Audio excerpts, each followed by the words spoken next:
Hello, નમસ્તે વિદ્યાર્થી મિત્રો. આગળના લેક્ચરમાં આપણે સ્વાધ્યાય 2.3 છે એ પૂરું કર્યું.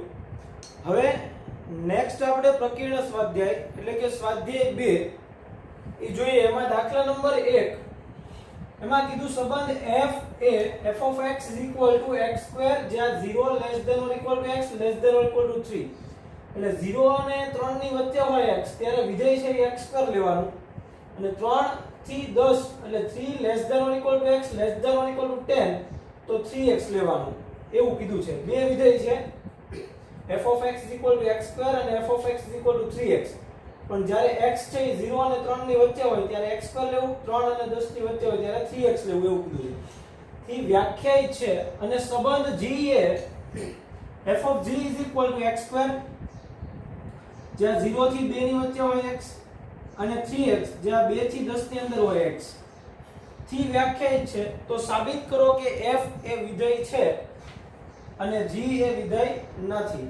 એટલે આ બે સંબંધ આપેલા છે f of x અને g of x. તો એ સંબંધ વિધેય દર્શાવે છે કે નહીં એ આપણે કહેવાનું છે. હવે આપણે વાત કરી કે કોઈ પણ સંબંધ હોય વિધેય ક્યારે દર્શાવે, તો કે જ્યારે x ની પ્રત્યેક કિંમત માટે f દ્વારા એક જ પ્રતિબિંબ મળતું હોય. એક કિંમત માટે એક જ પ્રતિબિંબ, એક કિંમત માટે એકથી વધારે પ્રતિબિંબ ન મળવા જોઈએ. બરાબર. તો પ્રત્યેક ઘટક માટે b ને સંગત પ્રત્યેક પ્રતિબિંબ મળે, અનન્ય પ્રતિબિંબ મળે. અનન્ય એટલે એક અને માત્ર એક જ. પ્રત્યેક ઘટકને અનન્ય પ્રતિબિંબ મળે તો અને તો જ આપેલ સંબંધ વિધેય દર્શાવે એવું આપણે કીધું હતું. ઓકે, તો અહીંયા આગળ જોઈએ, આપણે સાબિત કરીએ. ફર્સ્ટ આપ્યું છે f of x is equal to x square 0 less than or equal to x less than or equal to 3 અને 3x 0 less than 3 less than or equal to x less than or equal to 10. હવે અહીંથી આપણે કિંમત લઈએ છીએ. x ની કિંમત અહીંથી જોઈએ તો f of 0 માટે કેટલા મળે, તો કે 0 મળે. પછી f of 1 માટે કેટલા મળે, તો 1 મળે. f of 2 માટે કેટલા મળે, 4 મળે. f of 3 માટે કેટલા મળે, તો કે જો અહીંયા મૂકું તો પણ 9 મળે અને અહીંયા મૂકું તો પણ 9 મળે. 3 ગુણ્યા 3 એટલે 9. તો આમ તમે જુઓ તો 0 અને તો અહીં 0 less than or equal to x less than or equal to 10. x ની કિંમત 0 અને 10 વચ્ચેની કોઈ પણ લઈ લો. 0 અને 3 વચ્ચેની લેશું એ આપણે અહીંયા મૂકશું અને 3 થી વધારે એટલે 10 સુધીની કિંમત છે અહીંયા મૂકશું. એમાં કોઈ પણ કિંમત લઈએ આપણે તો પ્રત્યેક કિંમત માટે x નું અથવા તો પ્રત્યેક માટે f of x નું એક જ મૂલ્ય અથવા તો એક જ કિંમત મળે છે. f of x ને એક જ કિંમત મળે છે. એટલે કે પ્રત્યેક આમાંથી x ગમે લ્યો, કોઈ પણ x લ્યો, કિંમત છે એક માટે એક જ મળવાની છે. એક માટે બે કિંમત મળવાની નથી. તો તેથી x ની ગમે કિંમત લઈએ, x belongs to 0 થી 10 માં x નું f દ્વારા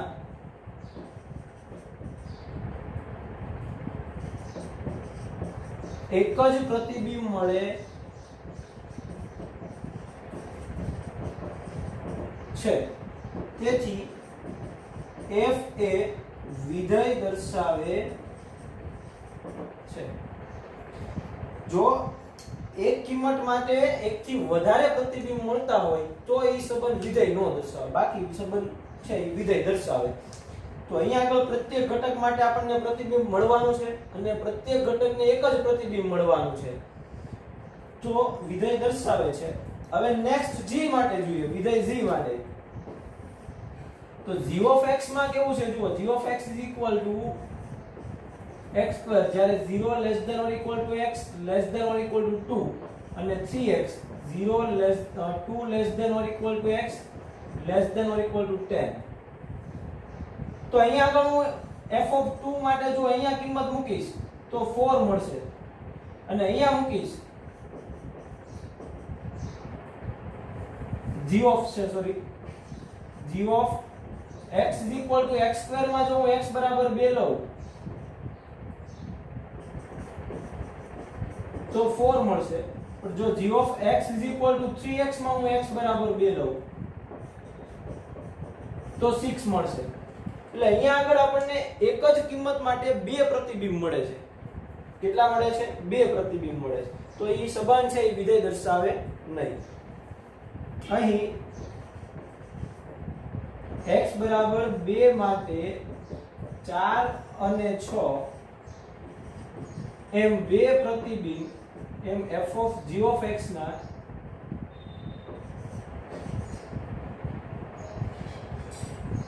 એમ g of x ને બે પ્રતિબિંબ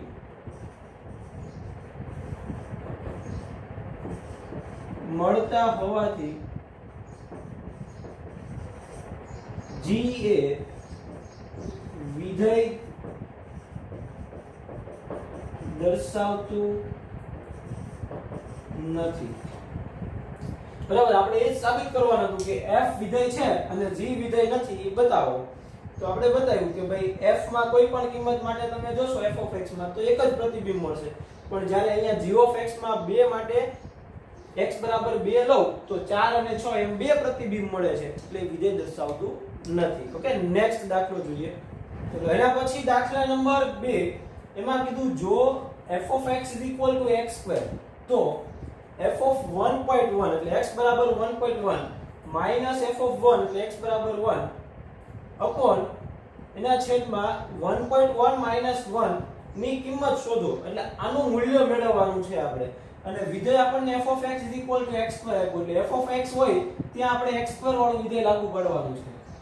બરાબર, તો કિંમત મેળવીએ f of 1.1 minus f of 1 upon 1.1 minus 1 is equal two, હવે f of 1.1 x બરાબર 1.1 લેવાના, x ની જગ્યાએ 1.1 તો અહીંયા આગળ 1.1 નો સ્ક્વેર આવશે,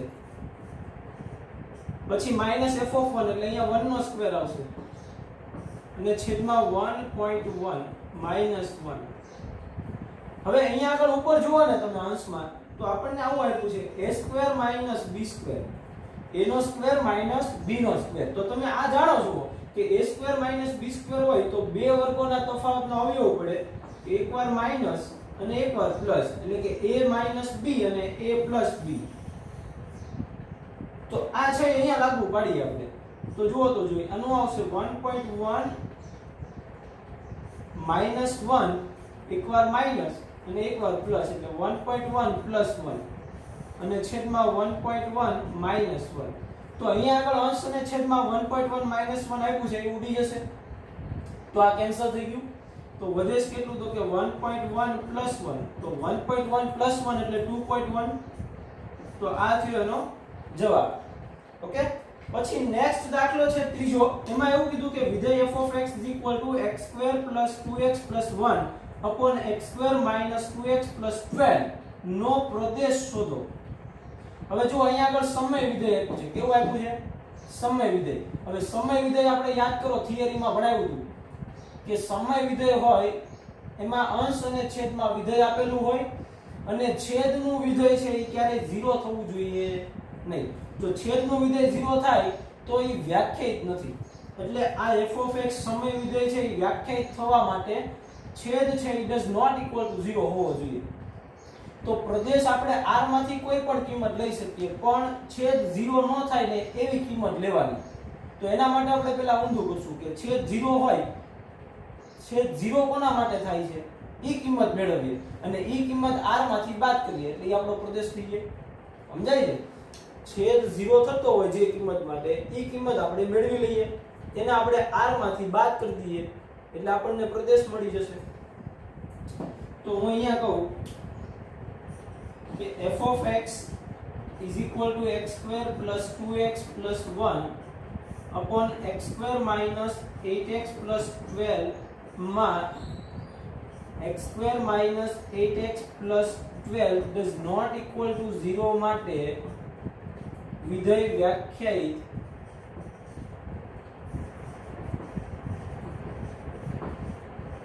થશે.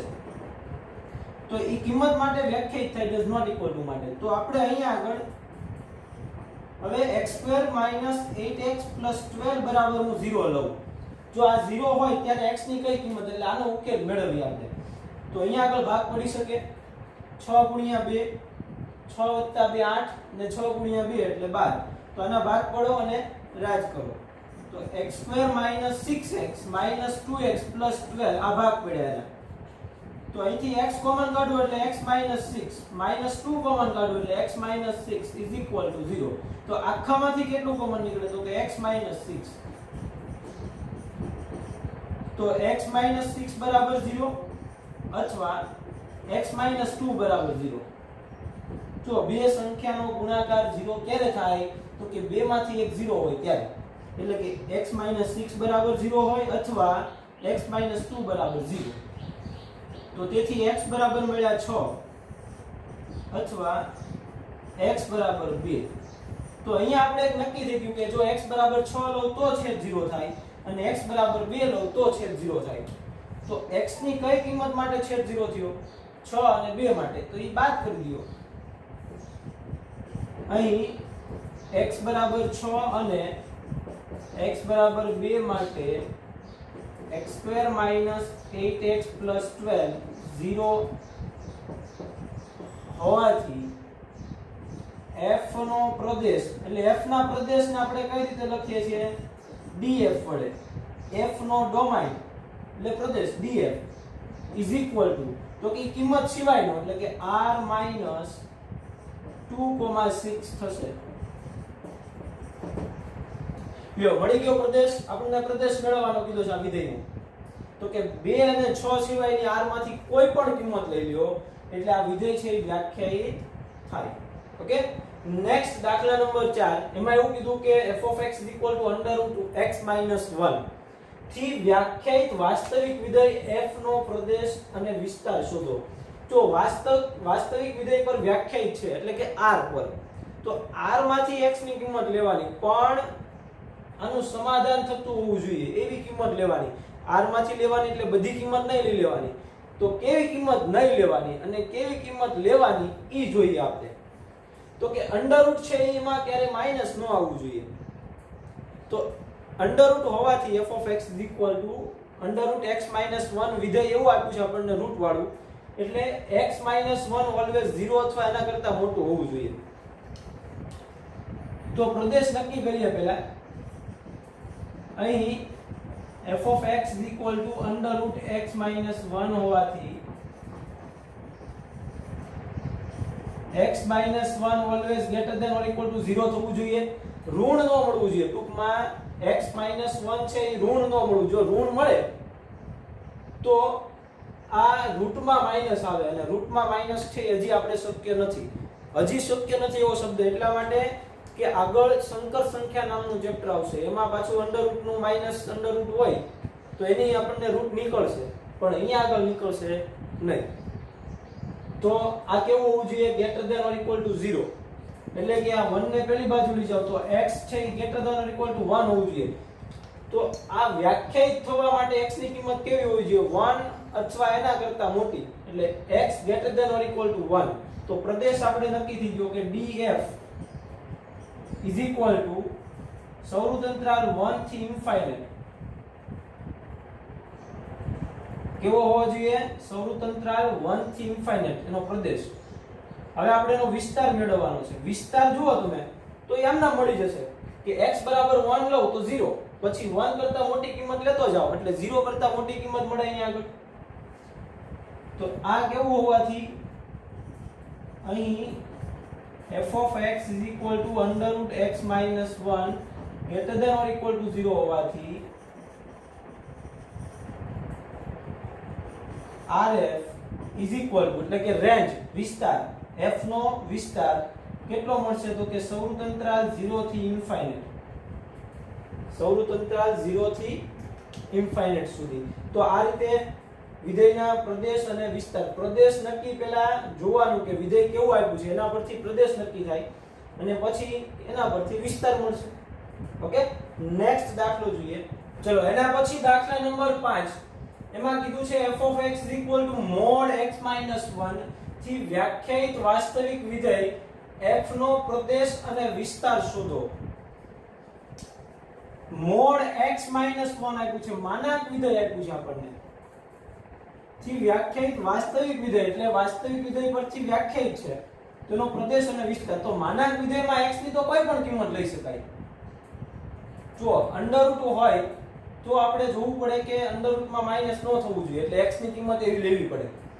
પણ અહીંયા આગળ માનાંક વિધેય આપ્યું છે તો માનાંકમાં તો કોઈ પણ કિંમત મૂકી શકાય r માંથી. એટલે કે f(x) mod x - 1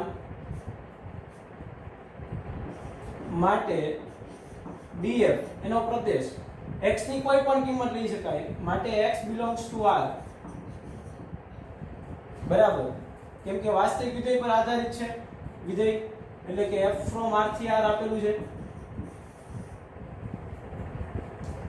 તો x ની કિંમત છે ક્યાંથી લેવાની છે? r માંથી.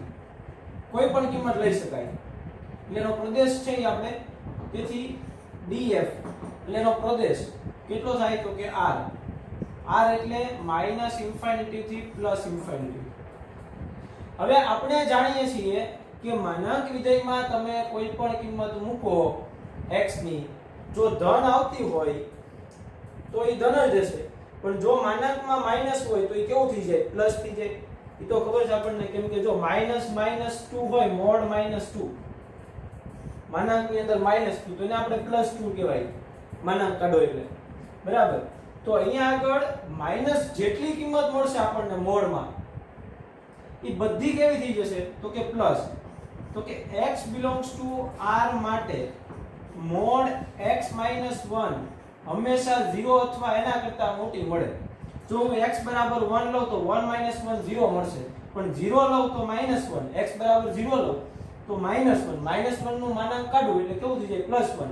એટલે કહેવાનો મતલબ કે ઋણ કોઈ પણ કિંમત આમાં મળશે તો પણ એ માનાંક છૂટો પાડશું એટલે કેવું મળશે? 0 અથવા એના કરતા મોટું ધન.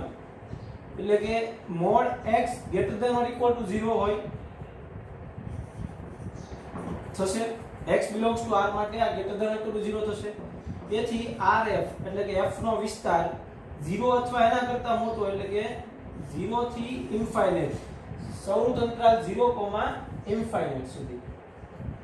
ઓકે, પછી નેક્સ્ટ દાખલા નંબર 6. એમાં કીધું કે f(x) x(x)² જ્યાં x belongs to r A r થી r નું વિધેય હોય તો f નો વિસ્તાર શોધો. હવે r થી r નું વિધેય આપી દીધું છે આપણને. જો આપણે એવું જાણીએ છીએ કે કોઈ સંબંધ આપ્યો હોય f from, કોઈ સંબંધ આપ્યો છે f(x) x, y જ્યાં x belongs to r. આવો એક સંબંધ આપ્યો છે આપણને. તો આ સંબંધમાં x ની કિંમત આપણે જે લઈએ પ્રદેશ x, ત્યારે આપણને જે મળે એને આપણે y કહીએ છીએ. તો y એટલે આપણું કોણ છે? f(x). તો અહીંયા આગળ x, y આપ્યું છે, x, y. તો આના પરથી આપણે એવું કહી શકીએ કે y f(x) એટલે આ y છે, x, y. તો x ની કિંમત લઈએ ત્યારે આ બધા નક્કી થાય છે.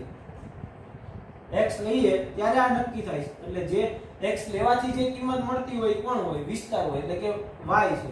y f(x) x²/1 + x². આ વિધેય નક્કી થઈ ગયું. એટલે પહેલા વિધેય નક્કી કરવાનું છે આના પરથી. તો આ વિધેય કેવું છે તો કે r પર વ્યાખ્યાયિત છે, એટલે x ની તમે r માંથી કોઈ પણ કિંમત લઈ શકો છો. હવે અહીંયા આગળ x² હોવાથી 1 + x² હંમેશા 0 અથવા એના કરતા મોટું થવાનું. વર્ગ છે, માઈનસ કિંમત r માંથી કોઈ પણ મૂકશો એટલે ધન થશે. તો આ ઓલવેઝ કેવું મળવાનું? 0 અથવા એના કરતા મોટું. હવે આપણે જોઈએ કે -ઇન્ફિનિટી થી x < ≤ ઇન્ફિનિટ આપણને આપ્યું છે. તો આનો વર્ગ લો એટલે કેવો થઈ જાય તો કે 0 અથવા એના કરતા મોટું ઇન્ફિનિટ સુધી. બરાબર. માઈનસ બધી કેવી કઈ થઈ જાય? વર્ગ લઈએ એટલે પ્લસ થઈ જાય. ઓકે, હવે હું આમાં એક ઉમેરું છું, 1 ઉમેરીએ. જો આમાં એક ઉમેરું, બંને બાજુ એક ઉમેરવું એટલે અહીંયા 1 + 0 એટલે 1 less than or equal to 1 + x² less than or equal to 1 + infinite એટલે ઇન્ફાઇનાઇટ થવાનું, 1 + ઇન્ફાઇનાઇટ એટલે ઇન્ફાઇનાઇટ. તો હવે આનું વ્યસ્ત લેવાનું છે આપણે, કેમ કે x² / 1 + x આપ્યું છે એટલે 1 લાવવાનું છે. તો વ્યસ્ત લઉં તો એનો મતલબ 1/1 નિશાની જો મેં કીધું તો કે જ્યારે માઈનસ વડે ગુણાવો ત્યારે અને વ્યસ્ત લ્યો ત્યારે ગ્રેટર ધેન હોય તો લેસ ધેન અને લેસ ધેન હોય તો ગ્રેટર ધેન થઈ જાય. તો અહીંયા આગળ આપણે વ્યસ્ત લઈએ છીએ એટલે 1/1 ત્યારે less than or equal to નું શું થઈ જાય, greater than or equal to, અને 1/1 + x² greater than or equal to 1/∞. હવે 1/∞ એટલે 0 થઈ જાય, તો આને આપણે લખી શકાય 0. તો આ થઈ ગયું 0. તો આને આપણે આમ પણ ઉલટાવીને લખી શકાય. જો આને આમ લખી શકાય 0 less than or equal to 1/1 + x² less than or equal to 1. એટલે હવે અહીંયા આગળ જોઈએ આપણે કે x² છે એ 0 અને ઇન્ફાઇનાઇટ ની અંદર છે અને 1/1 + x² છે એ 0 અને 1 ની વચ્ચે છે. હવે આનું મૂલ્ય ક્યારેય 1 નથી થવાનું, જો એ નક્કી છે, કેમ કે અહીંયા આગળ 2 લઉં x બરાબર, તો અહીંયા 4/4 નો 4 વત્તા 1 એટલે 5, 4/5 એટલે 1 કરતા નાનું, એટલે આ કિંમત ક્યારેય 1 નથી થવાની, એટલે કે y છે એ ક્યારેય 1 નથી થવાનું.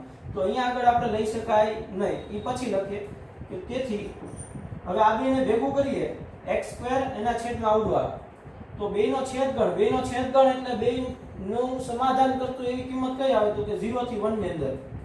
તો આપણે આમ લખી શકાય કે 0 less than or equal to x² છેદમાં 1 + x² લેસ ધેન 1. જો અહીંયા આગળ ઇક્વલ ટુ કાઢી નાખ્યું મેં, શું કામ, તો કે આ આખું છે પદ એ ક્યારે 1 નથી થવાનું. તો આ કોણ મળ્યું આપણને, y. તો વિસ્તાર નક્કી થઈ ગયો, તેથી y આના બરાબર y લખાય એટલે 0 less than or equal to y less than 1. તેથી rf ઇઝ ઇક્વલ ટુ સૌરુત અંતરાલ 0 થી 1 વિવૃત અંતરાલ 0,1 સૌરુત વિવૃત. બરાબર સમજાય છે કે x² / 1 + x² ક્યારેય 1 ન થાય, 1 થી નાનું રહે હંમેશા. અંશ નાનો અને છેદ મોટો હોય તો કિંમત હંમેશા 1 થી નાની અને 0 કરતા મોટી મળે. એટલે આ મળી ગયો આપણને વિસ્તાર. બસ આપણે વિસ્તાર તો મેળવવાનો હતો. ઓકે, પછી નેક્સ્ટ દાખલા નંબર 7, એમાં એવું કીધું કે f અને g r થી r પર વ્યાખ્યાયિત વિધેય છે. જુઓ બે માટે ભેગું આપ્યું છે કે f from r થી r, તો f of x is equal to x plus 1, અને g from r થી r ત્યારે g of x is equal to 2x minus 3. આ બે વિધેય આપ્યા છે આપણને. તો એ વ્યાખ્યાયિત વિધેય છે એટલે કે r પર વ્યાખ્યાયિત વિધેય આપી દીધા એટલે વિધેય દર્શાવે છે એવું કહી દીધું છે. તો એ આપણે જોવાની જરૂર નથી. તો f plus g, f minus g અને f upon g શોધો.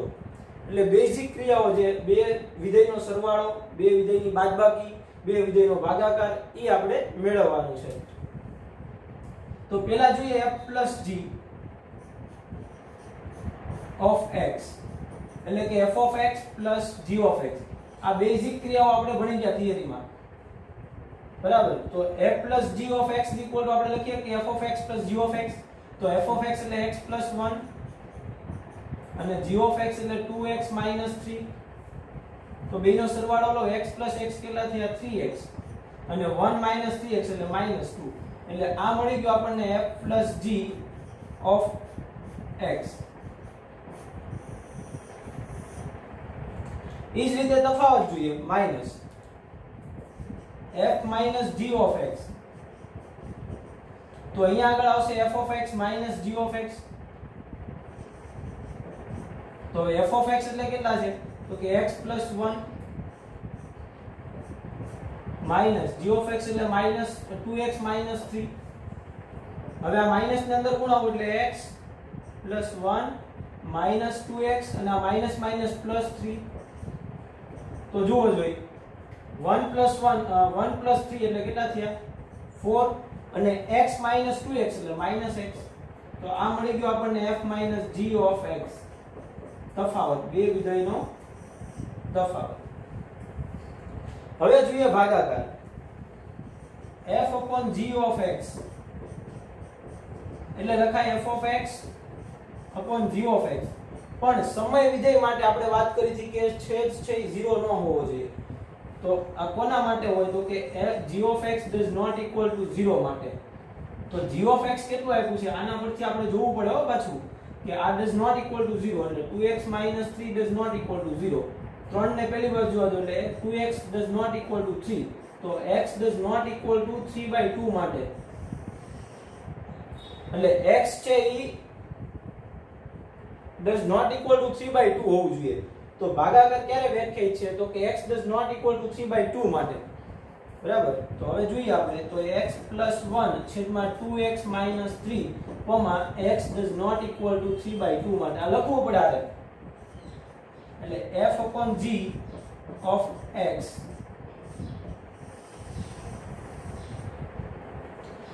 એટલે જ્યારે સમય વિધેય આપ્યું હોય ત્યારે ધ્યાન રાખવાનું કે છેદ છે 0 હોવો જોઈએ નહીં કેમ કે છેદ 0 થાય એટલે અવ્યાખ્યાયિત પદ થઈ જાય આપણે વ્યાખ્યાયિત પદ માટે વાત કરવાની હોય છે બરાબર તો x ની કઈ કિંમત માટે તો કે 3/2 સિવાયની કિંમત માટે છે એ આનું સમાધાન થાય એટલે કે વ્યાખ્યાયિત છે એટલે એનું ભાગાકાર સમય વિધેય છે એ આપણને x + 1 / 2x - 3 મળશે ઓકે તો આજે અહીંયા સુધી રાખીએ નેક્સ્ટ લેક્ચરમાં આગળના દાખલા છે એ સ્વાધ્યાય 2 ના ગણશું ઓકે થેન્ક યુ